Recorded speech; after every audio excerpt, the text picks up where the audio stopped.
Ei, pessoal, olha só, você que está aí, que vai tentar a prova do TEP neste ano, você precisa estar atento nessa aula. Aqui a gente vai falar sobre o edital do TEP, todas as informações que você necessita saber para fazer a sua inscrição e para você se preparar para a sua prova, para não deixar passar nada, tá? Então, o que você precisa saber aqui do edital? Vamos falar primeiro da prova. Como é a prova de TEP, do TEP, né? Que é o título de especialista em pediatria. Ela é composta de duas provas. Uma prova que ela é teórico-prática e uma prova que é só teórica, tá? Desde 2021, por conta da pandemia, as provas estão sendo feitas exclusivamente online. Não tem mais prova presencial. As inscrições neste ano de 2023, elas estão acontecendo do dia 14 de fevereiro até o dia 17 de março. Então, não pode deixar passar a data, porque até para envio do anexo dos documentos lá na hora de você fazer a sua inscrição no seu computador, tem que ser feito até o dia 17/3 às 17 horas. Então, fique atento ao prazo aí. O candidato, para inscrever na prova de título, ele precisa comprovar alguns requisitos, né? Então, quais são esses requisitos? Tempo de formação na especialidade ou na área de atuação igual ao prévio na resolução do CFM em vigor. O que isso significa? Que você precisa ter feito residência ou especialização num programa, né, que o CFM autoriza. Deverá comprovar possuir os documentos solicitados e anexar as cópias na ficha de inscrição online para análise da afiliada regional da Sociedade Brasileira de Pediatria. Quais são esses documentos?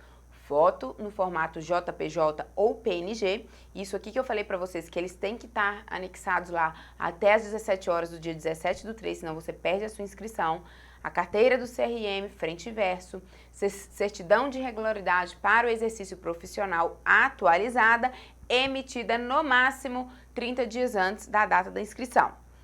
Anexar também na ficha de inscrição online a comprovação do treinamento em pediatria através de um dos requisitos abaixo. Então, o primeiro deles é você ter o seu certificado de conclusão do programa de residência médica, com período mínimo de 2 anos para aqueles que formaram até março de 2020 e depois dessa data de 3 anos, né? Aqui a gente sabe também que depois de 2020 não teve mais residência nem especialização com duração de 2 anos, só de 3 anos. Certificado de conclusão da pós-graduação em pediatria realizado em território brasileiro com duração e programa igual ao da residência. Isso aqui, então, é para quem fez especialização. Você precisa comprovar que a sua especialização, ela foi realizada em território brasileiro e com duração e programa igualzinho ao da residência pelo MEC, tá? O certificado deve estar obrigatoriamente acompanhado da grade científica, teórica e prática, além da carga horária total, tá? Então aqui, para fazer o TEP, não adianta fazer cursinho só de final de semana. Você tem que ter o certificado de conclusão igual da pós-graduação, com a carga horária, com a grade, com tudo certinho, igual ao que o MEC solicita. Ou então, se você não fez residência nem especialização, você precisa comprovar estar em exercício profissional exclusivo em pediatria de forma ininterrupta por 6 anos, tá? Então, você não fez residência, você não fez especialização, mas você já trabalha com pediatria há 6 anos. Mas aí você precisa comprovar isso, tá? Então, você deve atender as seguintes exigências. A data limite para a contagem do tempo corresponderá à data do encerramento das inscrições para o concurso. Por que que eu estou falando isso aqui com vocês, para vocês terem atenção sobre isso aqui? Porque, às vezes, você vai completar os seus 6 anos, né, de exercício profissional exclusivo em pediatria em abril. E não dá, porque a inscrição é até o dia 17 de março. Então, depois dessa data, não adianta você completar os seus 6 anos em abril ou maio, na data da prova. Para fazer a inscrição, você já tem que ter os 6 anos. Se, por um acaso, você não completar os 6 anos neste ano, né, antes da inscrição deste ano, fica para o ano que vem. Você vai ter também que anexar na ficha de inscrição a imagem da declaração da instituição em que você exerce essa atividade exclusiva em pediatria lá, né? original, com cópia autenticada, conforme o formulário que vai ficar lá no anexo 1 do seu edital. É só pegar o anexo 1 lá e preencher tudo direitinho. Ela deve estar assinada e carimbada pelo diretor clínico e coordenador-chefe do setor. Então, você vai precisar da assinatura do seu diretor clínico ou do coordenador-chefe. Se ele estiver de férias, você vai onde ele estiver e pega essa assinatura. Ambos têm que estar com firma reconhecida em cartório, para você provar onde você desenvolve a sua prática em pediatria. O candidato deverá concordar e assinar a declaração da instituição e a fundamentação. Para realizar a inscrição, todos os candidatos, quem fez residência, quem fez pós, quem só trabalha com pediatria há 6 anos, você tem que utilizar os navegadores das seguintes versões: o Google ou um superior a esse 64, o Firefox ou superior, o Microsoft Edge ou superior e o Safari. O sistema de inscrição online não é compatível com aquele Internet Explorer que a gente usava antigamente, então tem que ser esses outros navegadores aqui. Todos os documentos deverão ser anexados na ficha de inscrição online até às 17 horas do dia 17/3/2023. Não adianta preencher tudo e não anexar os documentos até esse horário aqui específico, porque aí você já vai ter perdido a sua inscrição. O valor da taxa de inscrição para quem é associado adimplente da SBP e da AMB é R$ 750. Se você quiser fazer a sua inscrição na prova do TEP e junto a isso aproveitar e fazer a associação da SBP, o valor é R$ 1.300. Para os demais candidatos, o valor é de R$ 1.500 e aqueles que estão acabando a residência agora, que estão adimplentes com o Programa Médico de Residentes da SBP, que participam desde o primeiro ano, você tem um descontinho e aí você vai pagar R$ 750, tá? Combinado? Agora vamos falar um pouquinho das condições especiais dos pacientes, dos prestadores da prova aí que tem alguma deficiência. Então, você deverá prosseguir da seguinte forma: informar qual é a sua deficiência, selecionar o tipo de deficiência, especificar direitinho e informar se você necessita alguma condição especial e quais são elas para a realização das provas. Por que isso? Porque também a banca precisa se preparar para receber o candidato que tem a deficiência, certo? Agora, outra condição especial é as candidatas lactantes. Às vezes você vai estar amamentando na época da sua prova e você não abre mão de amamentar, você não vai conseguir ficar tranquilo se o seu bebê não estiver amamentando, não vai conseguir deixar uma mamadeira de fórmula ou uma fórmula no copinho ou qualquer outra coisa. Ou então você acabou de ganhar neném e não quer, deixar ele sem o leite materno durante a realização da sua prova. Você pode amamentar. Então, a candidata lactante que precisa amamentar durante a realização das provas poderá requerer, fazendo opção na ficha lá de inscrição, marcando essas condições especiais. A sua criança, ela deve ter até 2 anos de idade, tá?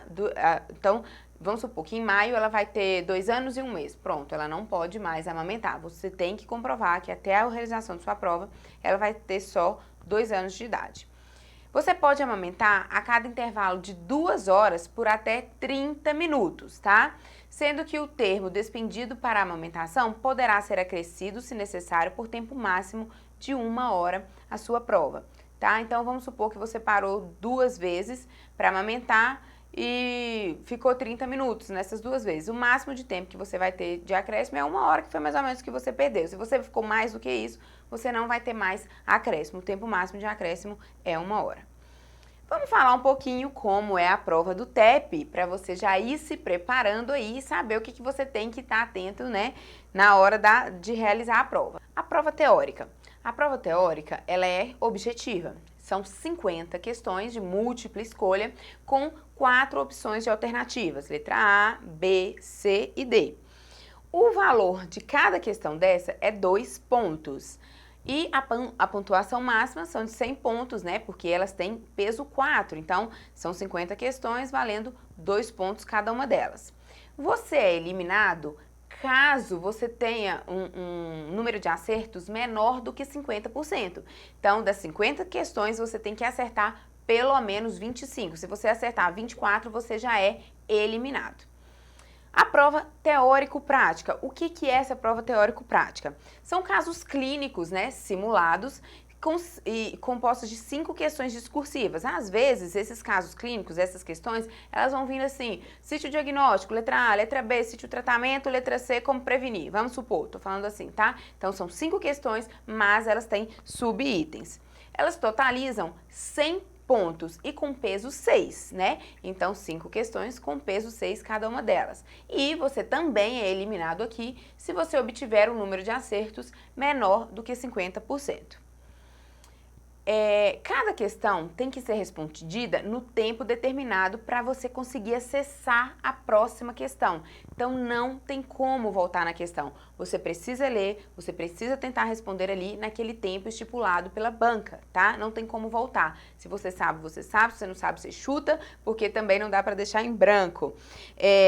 Quando você finalizar a sua prova teórico-prática, a prova teórica será iniciada automaticamente. Então, a prova, ela começa pela prova teórico-prática. Depois que você finalizou, que você escreveu tudo que precisa lá, aí sim você vai passar para a prova de múltipla escolha. Ao seguir para a próxima questão, a resposta é automaticamente salva para você conseguir acessar a próxima questão. Cada questão terá um tempo determinado para ser respondida.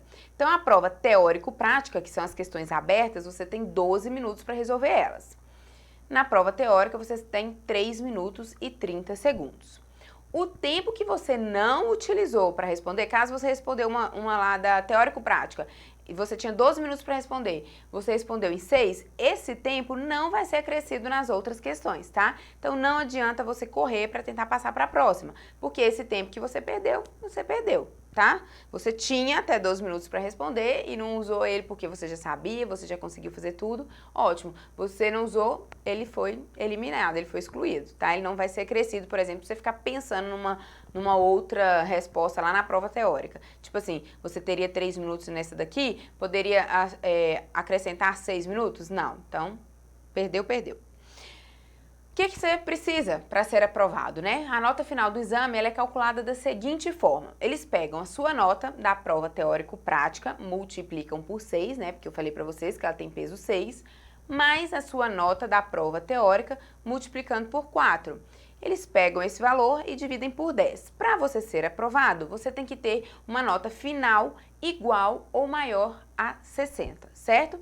Lembrando que também você precisa responder mais de 50% da sua prova. Menos do que isso, você já é eliminado. Quais são os critérios de eliminação, então? Não iniciar a prova no horário determinado pelo edital. Se você fizer uso ou portar, mesmo que desligado, qualquer outro dispositivo eletrônico, além do computador em que está prestando a prova. Então, o computador, você vai passar por um teste, né? Você vai fazer uma pré-prova, que eles chamam isso lá no edital. Você vai preparar o seu computador para receber a prova, para receber os fiscais de prova, tudo direitinho. Você está todo correto, tudo certinho ali, mas você tem um celular do seu lado, mesmo que está desligado, ali na hora de fazer a prova, se o fiscal ver, você já é eliminado não precisa nem chorar, tá?